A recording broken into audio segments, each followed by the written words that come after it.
My girlfriend swore she was saving herself for marriage, but one weekend away with her gay best friend ended in a drunken night with 4 men, and now I'm stuck deciding if I should throw away 4 years or try to forgive. My girlfriend Katie, 22 female, and I, 26 male, met in college and have been together for 4 years.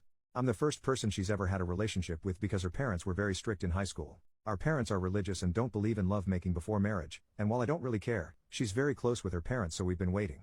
Now that she's graduated, I was planning on proposing within the next few months. I had a ring picked out and everything. I was head over heels for this girl. That all changed last night. Or last weekend really. Katie has had a male best friend since high school that her parents never liked because he claimed to be gay. Let's call him Liam. She was excited to be going to the same college as him, because it meant they could hang out as much as they wanted. I've never been a big fan of the male best friend thing, but he's gay, so whatever. Except 2 years ago, he came out as bisexual.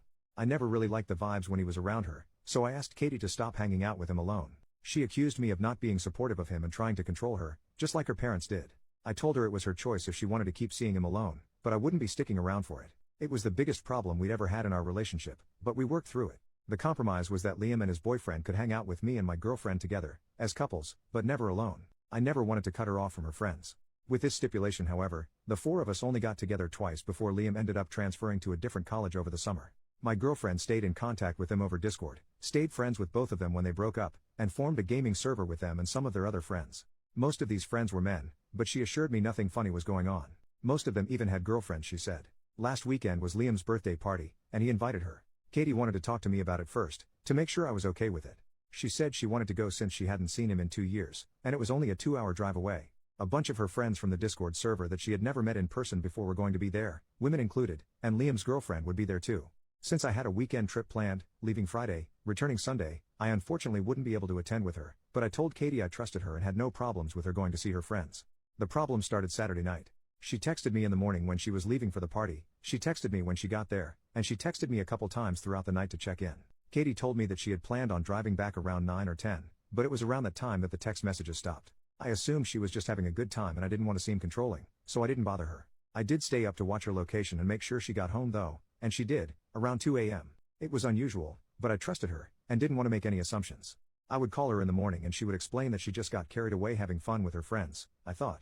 I called her Sunday morning, and she didn't answer. She texted back a few minutes later that she had been sleeping, had a hangover, and wasn't feeling well. That was very strange, because Katie doesn't drink. I told her to drink lots of water and that I hoped she felt better, and got on my flight home. When I arrived at my apartment, I found her curled up in my bed in the dark.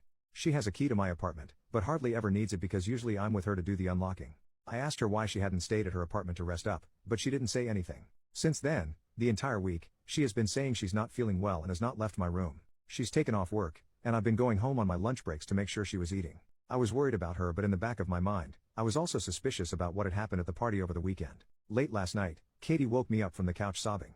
It was the first time she had left my room since I'd gotten home, other than to use the bathroom. I consoled her until she had calmed down enough to be coherent, and asked her what was wrong.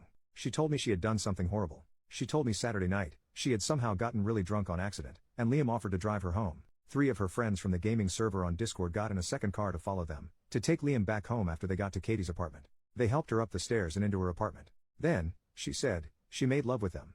All of them. All 4 men. Katie said she doesn't remember most of it, that she was really out of it and didn't know what was going on. She said she's been sick ever since trying to figure out how to tell me, because she loves me so much and didn't want to hurt me. Didn't want to hurt me, but gave away her cherry, that she was supposedly saving for marriage, to 4 other men, instead of the man who spent the past 4 years caring for her. She said she wanted to tell me right when I got back, which is why I found her in my apartment, but she couldn't bring herself to because she didn't want to lose me. She begged me not to break up with her. I told her I needed some time to myself to think. She then begged me not to make her go back to her apartment. I didn't feel like fighting, so I just told her she could go back into my room. I could hear her crying intermittently all night. I have to admit I was brought to tears myself. I can't believe how she would throw away our whole relationship, the 4 years we've built together, over one party. I was going to propose soon. I trusted her, and now it's broken. I'm at work, and I haven't been able to focus all day. Part of me wants to tell her to get out the second I get home, if she's still there, and that I never want to see her again. Part of me wants to talk to her more and see if there's anything left to salvage. I can't tell which side is more unreasonable. How do I navigate this? Edit, I have heard everyone and am on the way home to go check on her. For those telling me to break up with her, even if it turns out not to have been SA, I could never forgive myself if it was and I left her to deal with it on her own. Update 3 days later, trigger warning, SA. My girlfriend has gone to bed early and I have nothing better to do, so I'm finally getting a chance to write this. After reading all the comments that opened my eyes to what really happened, I left work a little before lunch and immediately went home to check on my girlfriend. She was as I had left her, curled up in bed and crying. The first thing I did was just go hold her, after asking for consent. I cried with her. After a while, I gently brought up what happened that night. Did she actually want any of that to happen? A lot was said, but long story short, and as many of you suggested, she did not. To clear some things up, these friends that she was with at the party were not just random people she met online. They were personal friends of Liam, who she had been best friends with for 8 years. These friends, while she herself never met them in person, were people she had talked to and gamed with over the past year or so. I would hear her talking with them over the headset and I never noticed anything strange. She's pretty shy and introverted, so I was happy for her to have friends to play with while she gamed. They weren't all men either. From what she said, there were 4 or 5 women in the server as well. Of the people at the party, 3 of the men and 2 of the women attended. Also there were Liam's girlfriend, a couple of other friends, and a few of their partners. All in all, there were only around 15 guests, and everyone knew each other for the most part. It was never meant to be a huge thing, just a get-together of Liam's closest friends at his house. Alcohol wasn't even supposed to be a big part of it. At the beginning of the party, a lot of them just gamed together, since they hadn't been able to in person for a while. There was no big girl or guy separation, as a lot of people at the party were LGBT+. Some people got in little groups to chat together, just general mingling, etc.